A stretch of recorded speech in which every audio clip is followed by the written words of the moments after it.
let's talk about Thunderbolts, asterisk.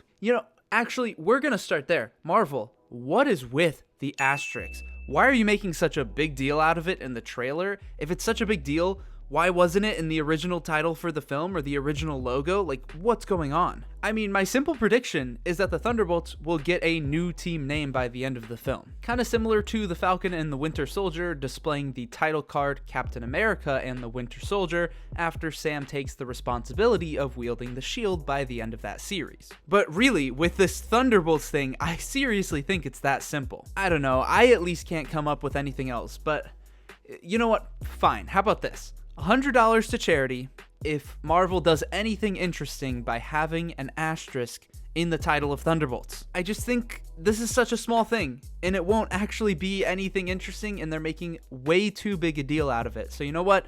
I'll put my money where my mouth is. Anyways, this video is not about the asterisk. I promise I don't have beef with punctuation. I needed to yap about it for a minute. Let's move on. With the release of the official teaser trailer, I think people are more optimistic about Thunderbolts. And I'll be honest, it looks like a heck of a good time. And I'm definitely more excited for the film than prior to the trailer. But, and this is like a huge, large, voluptuous butt. We're talking like Steve Rogers type of butt. But ever since the announcement of this film, and even now with the teaser, Marvel's Thunderbolts has a huge problem to overcome. A problem so large that no matter what we see ahead of this film's release, I will be hesitant about this movie until I sit down and see for myself. So without any further yapping, let's talk about it. Back in 2008, Marvel released Iron Man. It was one of the largest superhero blockbusters to date, up with the likes of the original X-Men or Sam Raimi Spider-Man films. In those early years of the MCU, they started laying the groundwork for the rest of Phase 1, releasing more solo films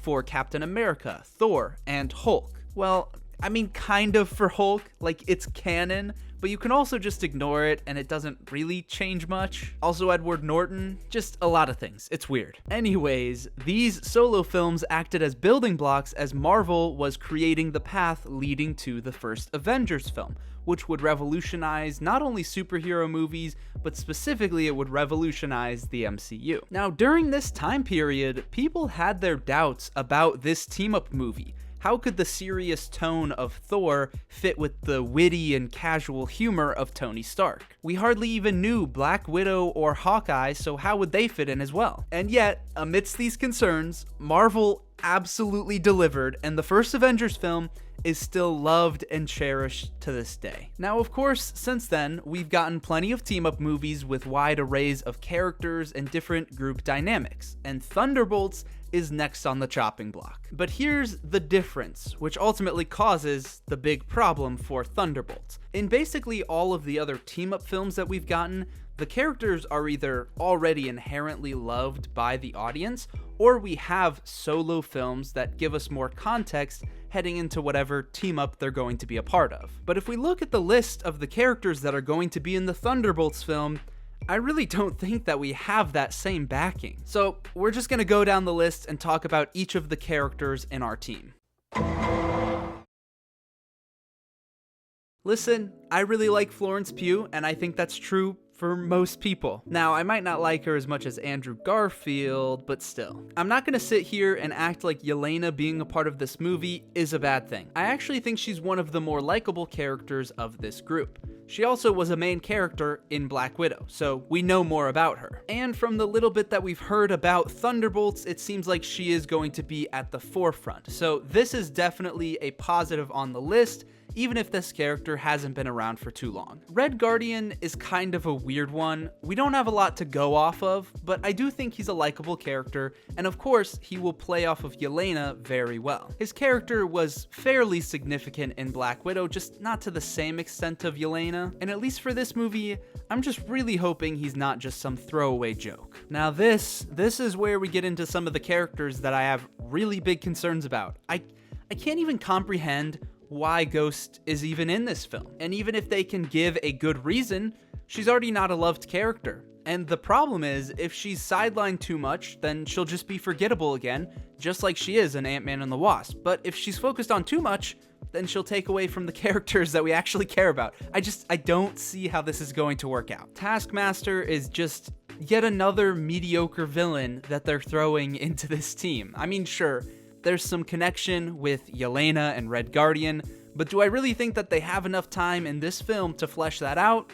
Not really. I will say that one thing I am looking forward to is seeing Taskmaster in action again, because no matter what you say about Black Widow, it did have some good action scenes. I really like Wyatt Russell, and I do think that his character should be explored further. I again just don't know how he fits into this film, and if they even have the ability to properly flesh him out. I am just not convinced that this movie is the right place to continue his story. I do have hope for him compared to some of these other characters, but still not that much. Bucky is obviously the most known and loved character of this entire group. I mean, look at all the projects we've seen him in. My biggest concern here is how they're actually going to implement him into this film. It seems like he might be going against some of our other characters, so maybe they're going to continue to toy with his Winter Soldier background. For me, it's just one of those characters where we already have such a history with them that anytime that you're going to implement him into a new project, you really have to be delicate with him. And similar to Wyatt Russell as John Walker, I don't know that this is the best project for that. I mean, the truth is, I just worry, but I am looking forward to seeing him back again, and I will wait with my full judgment until I actually see the film. Alright, I know she's not on the team, but the reality is that Val might be a huge part of not only this film, but also the MCU moving forward. It is a possibility that she's the one who purchased Avengers Tower, which happened all the way back during Spider-Man Homecoming. Tony sold Avengers Tower. This isn't something that's confirmed, it's just something that people are theorizing based on the teaser. My biggest problem here is that she still just feels like a mystery. I mean, she hasn't been in that many projects, but if they were gonna bring her to the forefront and make her seem really important all of a sudden, they would have to do a lot of work to sell me on that. So even just looking into the history that we have with these characters, I don't feel very confident. Unlike some of the other team-up films that we've gotten, these characters are very unknown or just straight up disliked. It will take a lot to overcome this problem. But here's the thing. Even though I see this as a huge problem for Thunderbolts, I also see this as huge potential if they can actually cook. If they can lock in, if they can pull off this group dynamic, I think they'll surprise a lot of people with this film. And look, I want to be proven wrong. No matter what it may seem like, I'm a fan of the MCU.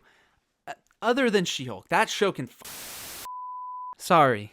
Positive thoughts, positive thoughts. I'm a fan of the MCU, and I want them to succeed. I want this movie to be a pleasant surprise. I just don't have the confidence that they can overcome the problems facing the film. But, as always, I guess we'll have to wait and see. Is it asterisk? Asterix? Asterix.